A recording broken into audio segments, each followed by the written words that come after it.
the creative class and economic development. We would start our discussion by talking about Fordism. Fordism is a manufacturing technology that serves as the basis of modern economy and social systems in industrial standardized mass production and mass consumption. The idea behind Fordism, derived from Ford Motors, was mass production or factory production, as we call it. So, it talked about standardization of product, employment of assembly lines. Workers are being paid high living wages so that they can afford to purchase the products they make, and it describes an ideology of advanced capitalism which is centered around the American social economic systems in place of the post-war economic boom. Richard Florida's model of creative class in his book, Rise, based on his idea of creative class, talks about the post-Fordist era. The post-Fordist era, however, brought in a lot of changes along with it. Mass customization, focus on demand, global markets, innovative technology and innovation-mediated production were the new highlights. This was the starting point of the creative class. This is what Florida had to say about the rise of the new economy. What the great economic historian Alexander Field found out when he looked back at the 1930s, right when Alvin Hansen was talking about secular stagnation, guess what decade of the 20th century was the most innovative? Outpacing the innovations of the 1980s and the 1990s, the dot-com boom, the high-tech boom, the 1970s and 80s, the Apple computer. The most innovative decade of the 20th century was the 1930s themselves. Great crises unleash tremendous waves of technological innovation. This is what the great economist Joseph Schumpeter called creative destruction. That's what we're living through now. You saw Greg's list. He showed you the list. I thought about my time, my nearly 20 years teaching at Carnegie Mellon. That list that I saw at Carnegie Mellon as a young professor is coming true in the Bay Area and other great technology. The technology revolution is upon us, and rates of innovation, according to those who track them, are beginning to tick up again. So we're living through a technology revolution, but we're living through two other revolutions that people don't quite understand. That's what I want to talk about today, and how they intersect. The first revolution is a shift in the way our economy is composed. From an old school industrial economy wrapped around large vertical corporations to something new that some people call a knowledge economy, other people call an information economy, I call a creative economy.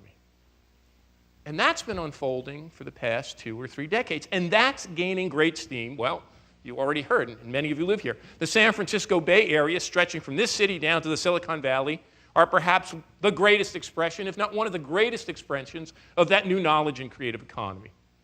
So what is this creative class all about? Creativity is nothing but a link that joins several fields of science, technology, business management, and that of arts, design or architecture. It helps to generate new ideas, tendencies, new and simpler solutions to conventional problems. It makes communication easier and have been on a rise since the 1930s, as mentioned by Richard Florida. The ideal 3 factors of production, land, labor, capital and often entrepreneurship, were identified by economists. Peter Drucker, as mentioned by Florida, analyzed the shift towards a more knowledge and creativity-based economy. In his speech, Florida mentions about this shift in the American workforce over the years. As technology advanced, as our economy advanced, as society advanced, as we became more productive and more efficient, more automated and better managed, we began to make lots more stuff with lots less physical labor and lots less resources. Just as agriculture at one time employed 90 and then 80 and then 70, and by the 1920s and 30s, perhaps 10% of our workforce, now down to 1% of our workforce, the same thing began to happen in manufacturing. From 60% of the workforce in the 1920s and 30s to 50%, to 40%, to 30%. Today, if we take the working class as a whole, that's not just people who work in manufacturing, but people who do construction, installation, and maintenance work. People who build our homes and build our buildings. It's 1 in 5 Americans. 6% of Americans actually make things. But our economy didn't collapse, of course. We built a new kind of economy. And lots of others have speculated on what that is. Some people called it a technology economy. Other people called it an information age, a digital age, a cybernetic age. And one of my great influencers and mentors, the great Peter Drucker, called it a knowledge economy.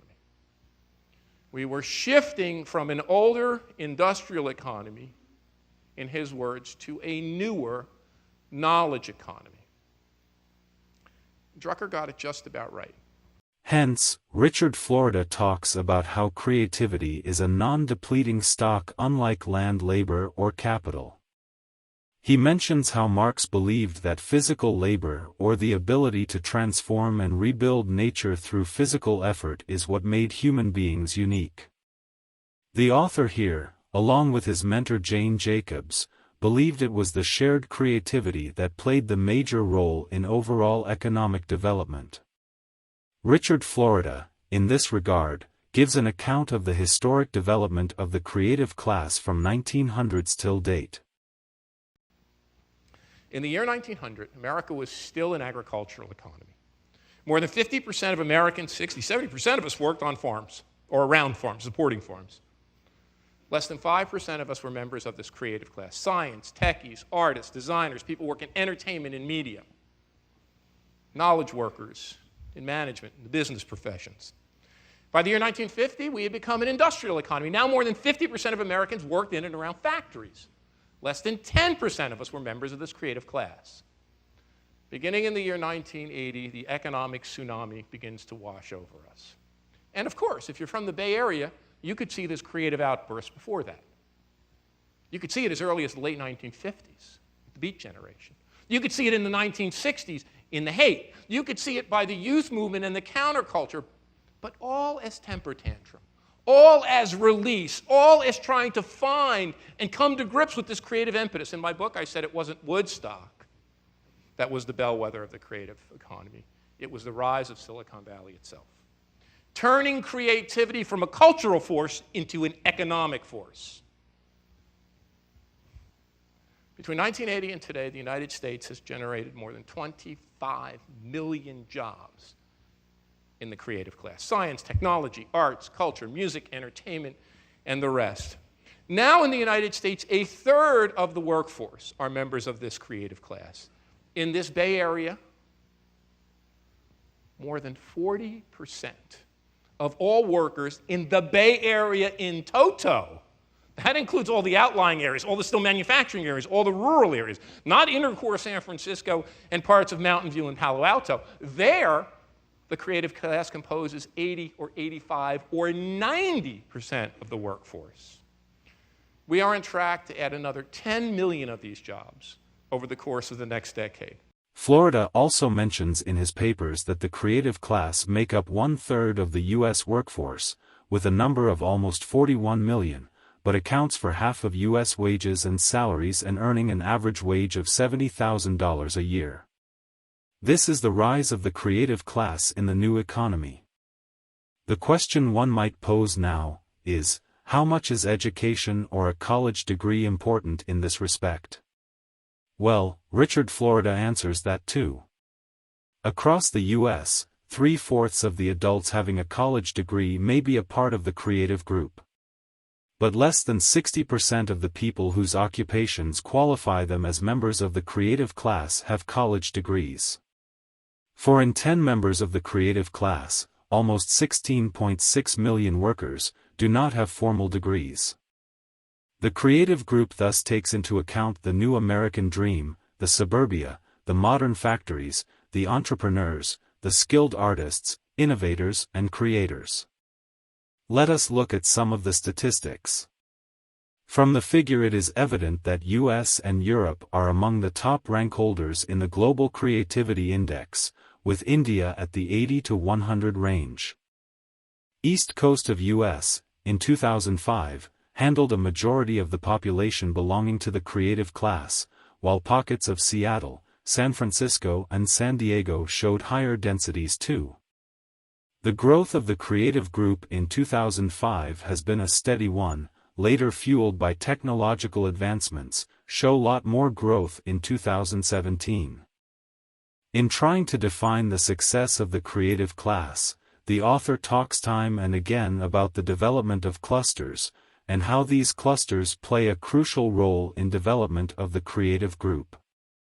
Like industries have a tendency to cluster together, located in the same places, sharing similar natural resources, ideas, inputs, knowledge and skills.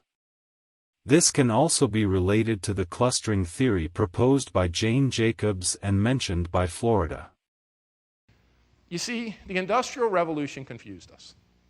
We thought the key to productivity enhancement was generating a big footprint.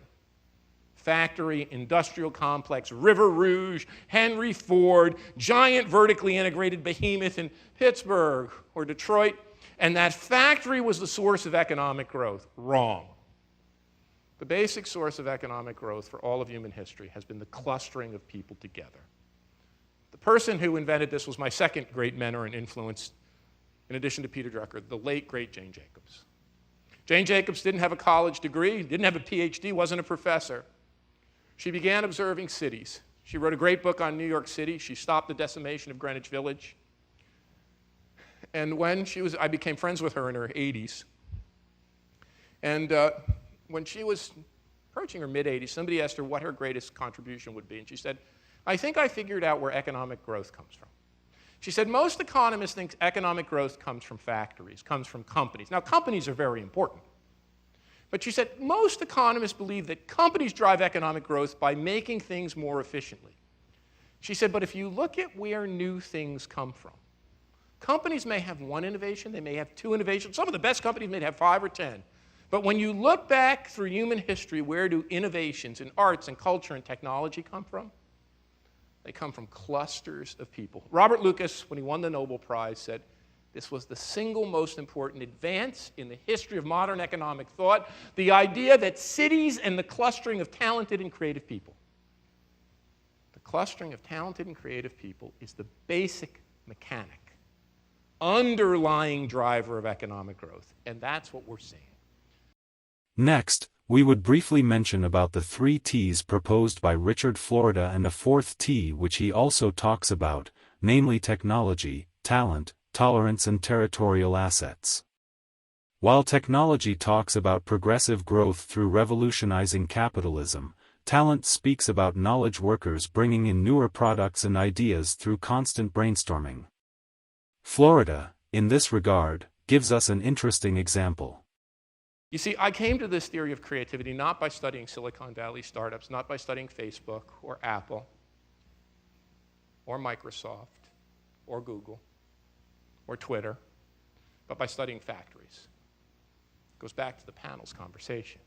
I wanted to understand why some places in the Midwest were deindustrializing and others were beginning to rise. I wanted to understand when I taught at Ohio State why there was a new Honda factory right outside of our campus, but a General Motors and a Ford factory were closing. I began to study high-performance factories all over the United States and the world. I went all across Europe and all across Asia, and one day I found myself in Japan outside of Nagoya, studying a cold rolling steel mill.